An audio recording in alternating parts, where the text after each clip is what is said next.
Hey guys, welcome back to my channel. నేను మీ శ్రియా జాన్వి. ఈ వీడియోలో నేనేం షో చేస్తున్నానంటే, మా ఇంట్లో ఈరోజు త్రినాథ్మల పూజ అనేది జరిగిందనమాట. సో, మా అమ్మ రెడీ అయింది పూజ చేయడానికి. హాయ్, నేనే ఇది. సో, పూజ చేయడానికి పువ్వులు ఇంకా అక్షింతలు. సో, మా అమ్మ దీపం వెలిగిస్తుంది. ఏ పూజ స్టార్ట్ చేసే ముందైనా వినాయకుడి పూజ చేయాలి కాబట్టి మా అమ్మ చేసింది.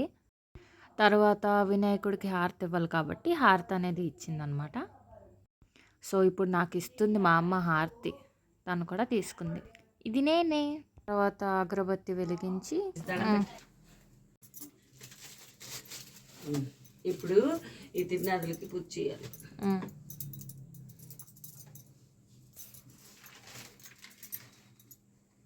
ఒక్కొక్క పువ్వు నెక్స్ట్ మా అమ్మ మంత్రాలు అయితే చదివింది. సమాయ నమః, ఓం అజాయ నమః, ఓం వసవే నమః, ఓం విషమాయ నమః, ఓం మహా. సో నెక్స్ట్ 3 దీపాలు అనేది వెలిగించింది మా అమ్మ. ఇదే పూజ ఎలా కనిపిస్తుంది అన్నమాట. గంధం పెట్టింది మా అమ్మ నాకు పద్ధతిగా ఉంటానని. సో మా అమ్మ ఇంకా కుంకుమ పెట్టుకుంటుంది. కాసేపట్లో కథ అయితే స్టార్ట్ చేస్తుంది మా అమ్మ. సో కథ స్టార్ట్ చేసే ముందు పువ్వులు ఇంకా అక్షింతలు పట్టుకొని కథ అయితే వినమని చెప్పింది. నేను కూడా కథని కూడా రికార్డ్ చేశాను.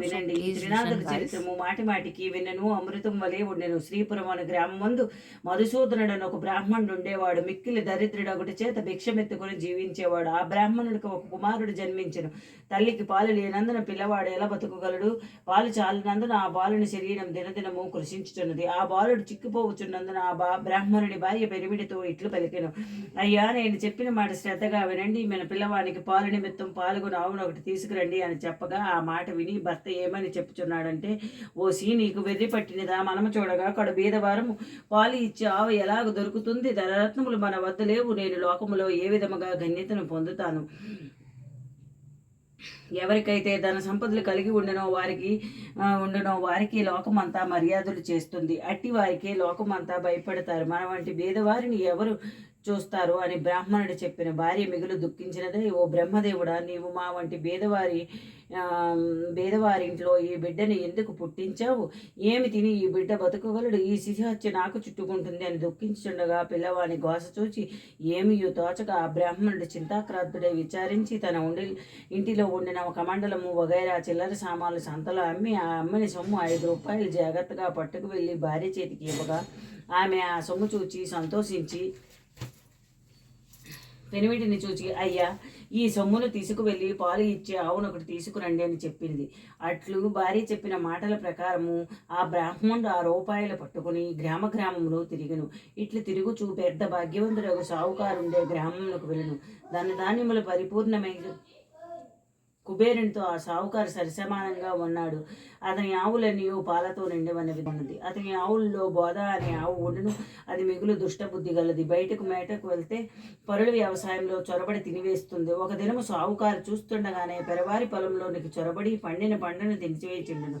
అది చూచి సావుకారు అతి కోపంతో, ఇంకా దీని ముఖం చూడకూడదు, ఆవును ఇప్పుడే అమ్మేస్తాను. ఇది 50 రూపాయలు ఖరీదు గల ఆవు అయినప్పటికీ అందువల్ల నాకు మంజూరు లేదు. 5 రూపాయలకి ఇస్తాను అని సావుకారు అనగా 5 రూపాయలు నేను ఇస్తాను, ఆవు దూడ రెండును నాకు ఇప్పించండి అని ఆ బ్రాహ్మణుడు అనగానే, ఓ బ్రాహ్మణుడా, నీకు వెర్రి పట్టిందా అని సావుకారిని. అంత బ్రాహ్మణుడు మీరు సావుకారులై ఉన్నారు, మీ మాట మీరు నిలుపుకోండి, మాట తప్పితే మీరు అసత్యవంతులు అవుతారు అని అన్నాడు. ఆ బ్రాహ్మణుడు అన్న మాటలు సావుకారు విని తన మదిలో విచారించి తెలియక అనివేశాను, ఈ బ్రాహ్మణుడు ఎక్కడి నుండి వింటున్నాడో ఈ ఆవును అతనికి ఇవ్వకపోతే నాకు అసత్యము ప్రాప్తించును కదా అని బ్రాహ్మణుడు చూచి చెయ్యి చాచెను. వెంటనే సొమ్ము పుచ్చుకొని ఆవును దూడను బ్రాహ్మణుడికి సావుకారు ఇచ్చగేయగా ఆ ఆవును దూడను తోలుకొని అతడి నుండి బయలుదేరి తన ఇంటికి వచ్చి వేసినాడు. ఆ ఆవును చూడగానే బ్రాహ్మణ స్త్రీ చంద్రుని చూసిన కలువు వల్లే సంతోషపడెను. వెంటనే పాలు పితికి కుమారునికి పోసి ఆనందం పొందినది. ఇట్లు కొన్ని దినములు గడిచిన తర్వాత ఆవు ఎటుపోయినదో కనిపించట్లేదు. పొద్దుపోయిన వేళయింది. ఆవు రాకపోవడం చూచి బ్రాహ్మణుడు వెదకబోయిన వీధుల్లోనూ సమీపంలో ఉన్న వ్యవసాయ భూముల్లోనూ చూచెను. ఆవు కనిపించకలేదు. తెల్లవారగానే నిద్ర మేలుకొని ఆవును వెతుకుటకై బయలుదేరి కొంత దూరం నడిచి వెళ్ళి తోటలో ఒక చెట్టును చూచినాడు. అది ఒక గొప్ప మర్రి చెట్టు. పైన ముగ్గురు మనుషులు కూర్చుని ఉన్నారు. వారు వరుసగా బ్రహ్మ, విష్ణు, మహేశ్వరులు. వారే త్రిమూర్తులు. అటువంటి చెట్టు కింద బ్రాహ్మణుడు కూర్చుని ఆయాసము తెచ్చుకొని లేచిపోవచుండగా త్రిమూర్తుడు బ్రాహ్మణుడితో, ఓ విప్రుడా, నీ మనసుకు ఎందుకు దుఃఖము కలిగినది? నీవు ఎక్కడికి వెళ్ళుచున్నావు? ఆ సంగతిని మాతో చెప్పు అనగా బ్రాహ్మణుడి చేతులు జోడించి, అయ్యా, నేను కదు బీదవాడును, భిక్ష మెతుకుని బతికేవాడు. నాకు ఒక ఆవు ఉన్నది, అది కనిపించట్లేదు. ఈ దినము శ్రీపురంలో సంత అగుచున్నది కదా, సంత అగుచుంది. ఆ సంతకు వెళ్ళి వెదిగను. ఎవరైనా దొంగలించి తీసుకుపోయినట్లయినా ఆ సంతలోనే అమ్ముతారు కదా త్రినాథ స్వాములారా. ఈ ఉద్దేశంతోనే నేను వెతుక్కుంటూ వెళ్ళుచున్నాను అని తన సంగతిని చెప్పాను. అది విని బ్రాహ్మణుడుకు, త్రిమూర్తులు నీవెలాగూ సంతకు వెళ్ళుచున్నావు గనుక మా నిమిత్తము ఏమైనా కొన్ని దినుసులు తేగలగా అని త్రిమూర్తులు అనేది ఇట్లనేది. 1 పైసా గంజాయి, 1 పైసా ఆకు చెక్క, 1 పైసా నూనె మాత్రము తెచ్చి ఇమ్మని చెప్పి. ఆ మాటలు విని బ్రాహ్మణుడు ఏమని చెప్పుచున్నాడంటే, ఓ త్రిమూర్తులాగా, నాకు పైసలు ఎక్కడ దొరుకును? నేను కొద్ది బీదవాడును కదా, భిక్షమెత్తుకొని జీవించుచున్నాను అని అనగా త్రిమూర్తులు ఏమి చెప్పుచున్నారంటే, ఓ బ్రాహ్మణుడా విను. అదిగో ఆ గోరింట పొద కనిపించుతుంది కదా, దాని మొదట 3 పైసలున్నవి. ఆ మాటలు విని బ్రాహ్మణుడు వెళ్ళి ఆ గోరింట గడ్డి మొదలు పైకి లాగేసరికి 3 పైసలు దొరికినవి. ఇంకా ఉండనేమోనని ఆ చెట్టును ఇంకా నువ్వు పైకి లాగుచుండెను. అది చూచి త్రినాదుల వారు బ్రాహ్మణుడా, నీకు వెర్రి పట్టినదా? అందులో పైసలు ఇంక లేవు. ఎంత దొరికినదో అంతే ఉండును అని అన్నారు. ఆ మాటలు బ్రాహ్మణుడు విని అచటు నుంచి వెళ్ళిపోయిన. కొంత దూరము వెళ్ళి తిరిగి వచ్చి ఆ చెట్టు కింద నిలిచి చేతులు జోడించగా త్రినాదులు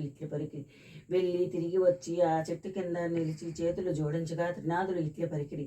ఓ విప్రుడా, తిరిగి ఎందుకు వచ్చావు అనగా, అయ్యా, మీరు చెప్పిన వస్తువులు నేను ఎలాగను తెస్తాను అని ప్రశ్నించగా, నీ పై మీద గావంచాలో తెమ్మని త్రినాదులు అన్నారు. అందులకు ఆ బ్రాహ్మణుడు, గావంచాలో నూనె ఎలా ఉంటుంది?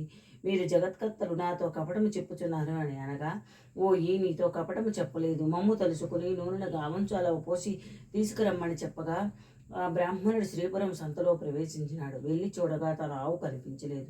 ఆకులు, ఒక్కలు, గంజాయి తీసుకొని నూనె కోసం బజారుకు వెళ్ళి తెలుగుని వాడితో 1 పైసా నూనెను ఈ గావంచలో పోయమన్నాడు.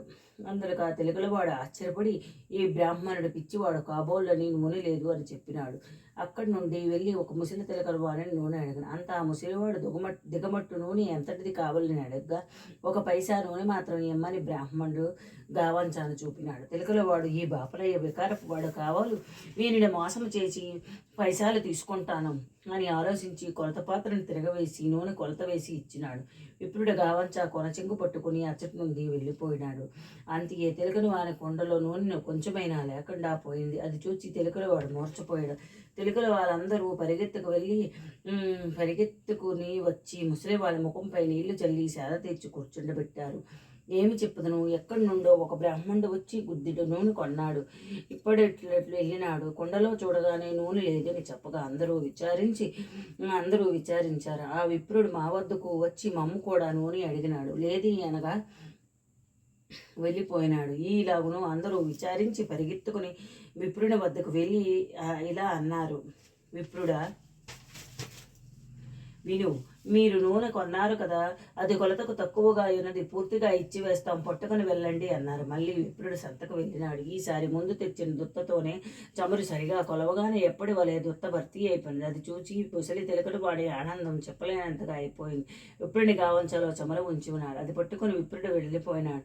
త్రిమూర్తుల వారికి పై సామాలు ఇచ్చివేసి వారిని సెలవు అడిగినారు. సెలవు అడగగానే త్రిమూర్తులు విప్రుడితో ఏమన్నారంటే, నీ కష్టము చూచి మా మధ్యలో దయ కలిగినది. ఒక మాట విను. నీవు త్రినాదుల సేవ చేసేదని నీ దరిద్రం పటాపంచలే, అధిక సంపదలు కొలగులు నీ త్రినాదులు అనగా అది విని స్వామి, ఏ వస్తువులతో మిమ్మల్ని పూజ చేయవలన? త్రినాదులు ఇలాగ అన్నారు, ఓ ద్విజుడా వినుము, మా పూజకు అధిక ద్రవ్యం అక్కర్లేదు, కొంచెముతో తృప్తి పొందుదము. ఇప్పుడు నీవు తెచ్చిన 3 పైసల సామాగ్రి చాలను. త్రిమూర్తుల పూజాద్రవ్యం ఇంతే. మాకు వీణుతోనే మేళా చేయము. 3 మట్టి చిలువల యందు గంజాయి నలిపి అందులో నిప్పును ధూపం వేయవలను.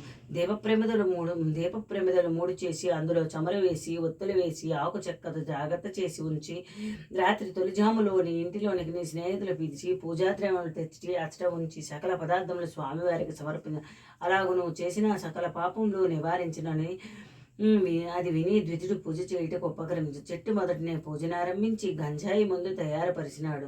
అప్పుడు త్రినాథులు నీ కావంచ చెంగు చీరి ఒత్తులు చేయమనగా ద్విజుడు చెబుచున్నాడు, నేను వేద బ్రాహ్మణుడు భిక్షమెత్తుకుని దినము గడుపుకొని కుటుంబ పోషణ చేసుకొనిచున్నాను. అన్న వస్త్రములకు బహు కష్టపడుచున్నాను. దీపం ముట్టించుటకు అగ్గి లేదు. నా గావంచ ఒత్తులకు ప్రాప్తమైనది. నా ఆవు దొంగల పాలైన నా కుటుంబం వారు ఉపవాసంతో ఎదురు చూస్తుంటారు. ఏ బుద్ధితో పూజ చేస్తానని యావగించుకొని ద్విజుడు కూర్చున్నాడు. అది చూచి త్రిమూర్తులు, ఓ ద్విజుడా, నీ మదిలో చింతపడకు. నీ ఆవు పెయ్యి నీకు దొరుకుతివి. నీవు నీ కుటుంబం సౌఖ్యముగా ఉంటారు. వస్త్రములు కూడా దొరుకునని చెప్పినారు. అంతటా బ్రాహ్మణుడు చేతులు జోడించి, స్వాములారా, అటువంటి భాగ్యం నాకు ఎప్పుడు కలుగుతుందో అప్పుడు 5 మేళాల స్వామివారికి ఇస్తాను. ఈ మాట సత్యమని చెప్పినాడు. దీపం వెలిగించుటకు అగ్గి లేదే, నేను ఏమి చేయగలను అనగా త్రిమూర్తులు చెప్పుచున్నారు. ఓ బ్రాహ్మణుడా, నీ 2 నేత్రములు మూసుకో. వెంటనే బ్రాహ్మణుడు నేత్రములు మూసుకునగా అకస్మాత్తుగా దీపం వెలిగింది. అది చూచి బ్రాహ్మణుడు ఆనందించి స్వామికి మేళా సమర్పించినాడు. మేళా ఇచ్చి వేసి ఆనందంతో బ్రాహ్మణుడు చేతులు జోడించి సాష్టాంగ దండ ప్రణామం అనుసరించాడు. త్రిమూర్తుల వద్ద సెలవు పొంది కొంచెం దూరం నడిచి వెళ్ళి చూడగా త్రోవలో ఆవును దూడను చూచి సంతోషించి, త్రినాథులు వారు నా యందు దయ ఉంచి ఆవును పెయ్యిను తెచ్చి ఇచ్చినారు. వారి పూజ బాగుగా చేసినానని భావించుకుని ఆవును దూడను తోలుకొని ఇంటికి చేరినాడు. చూడగా తన ఇంటిలో శ్రీ సంపదలు సంపూర్ణముగా ఉన్నవి. అది చూచి అధికముగా సంతోషం పొంది కడు శ్రద్ధతో పూజ నర్పించినాడు. చేయవలసిన కార్యక్రమం అందరికీ విశదముగా తెలియపరిచినాడు. తన స్నేహితులను రప్పించి వెనకటి వలె మేళా సమర్పించాడు. మేళా చేయ పద్ధతిని అందరికీ చెప్పగా అంతా ఒప్పుకున్నారు. ఆ రాజ్యంలో ఉన్న ప్రజలందరూ త్రినాథ పూజ చేసినారు. అందరి ఇండ్ల యందు సుఖ సంతోషములు నిండెను. దానివల్ల సాహుకారులందరూ వ్యాపారములు మూసివేసినారు. అందరూ ఆ దేశపు రాజు వద్దకు వెళ్ళి ఫిర్యాదు చేసినారు. వారిని చూచి రాజు, మీరందరూ ఎందుకు వచ్చినారు అని అడగగా, అయ్యా, మా ఫిర్యాదు మీరు వినవలను. మధుసూదనుడు అని ఒక వేద బ్రాహ్మణుడు ఒకడు భిక్షమెత్తుకొని జీవించేవాడు. శ్రీపురం వెళ్ళి వచ్చి త్రినాథ మేళ ఆచరించాడు. త్రినాథులు ఏ దేవతలో వారిని ఆ బ్రాహ్మణుడు పూజించగానే సకల సంపదలు అతనికి కలిగినవి. ఊరిలో ఉన్న రైతులు 50 మంది త్రినాథ మేళ చేసినారు. గుడ్డివారు అందరూ కూడా ఈ మేళ చేసినారు. అందరూ మోక్షం పొందినారు. ధన ధాన్యాలు కలిగి కుబేరునితో సమానమైపోయారు. మా వ్యాపారములు పోయినవి, మా క్రయ విక్రయములు ఎలాగనో జరుగుతాయి అని చెప్పగా రాజా మాటలు విని చాలా కోపం తెచ్చుకుని సకల జనంలో పిలిపించి కోపంతో ఇట్లా అన్నాడు, త్రినాథులనే దేవతలు ఏమి దేవతలు? వారిని మీరు ఎలా పూజించుతున్నారు? నేను చెప్పుచున్నాను వినండి.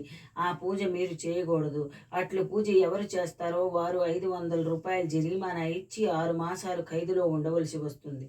అటుల కాని ఎడల సోలం చేయబడునని రాజుగారు ప్రజలందరికీ తాకీదు ఇచ్చి పంపినారు.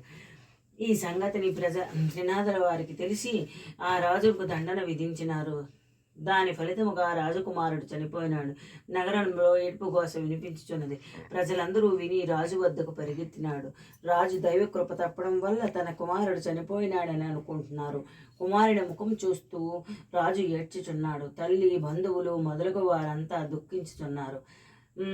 దహనం చేయుటకై స్వర్ణభద్రా నదీ తీరమందు ఆ శవం ఉంచినారు. త్రినాథులకు దయ కలిగినది. రాజకుమారిని బ్రతికింతివేతమా మనకు పేరు ప్రఖ్యాతులు కలుగును అని బాగుగా ఆలోచించి బ్రాహ్మణ రూపంలో ఆ శ్మశానముకు వచ్చినారు. రాజును వారి సమూహమును చూసి, మీరందరూ ఈ నదీ తీరంకు ఎందుకు వచ్చినారు? ఎలా విచారంగా కూర్చున్నవారు, ఈ పిల్లవాడు ఎందుకు పండుకొని ఉన్నాడు? ఇతని శరీరంలో చల్లదనము కలది అని అడగ్గా అంతా త్రిమూర్తులతో ఇలా అన్నారు, మీతో ఏమి చెప్పగలము? రాజకుమారుడు చనిపోయినాడు. ఆ రాజు ఏమి దోషం చేసినో గాని ఇతడు చనిపోయినాడు అనగా ఆ కుర్రవాడు చనిపోలేదు. త్రినాథుల వారికి రాజు అపరాధం చేసి వందున ఈ చావు కలిగినది. ఇప్పుడు మీరందరూ త్రినాథులు భజించితే ఈ వాడు లేచి కూర్చుంటాడు.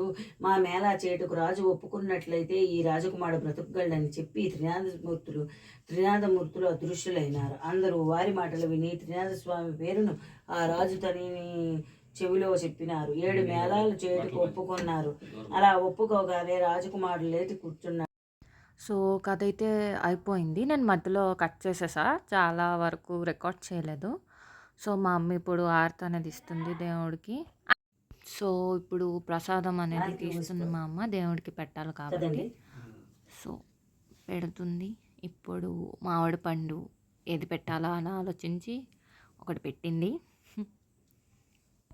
ఇప్పుడు ప్రసాదం కలిపి నాకు ఇస్తుంది మా అమ్మ. ఇదిగో నాకే. సో రెడీ ప్రసాదం తినడానికి. ఇదిగో ఇప్పుడు ఫోటో తీయమని చెప్పింది, తీసా. ఒకటే పెట్టాను ఎందుకని. So bye guys, please do like, share and subscribe my channel. Bye.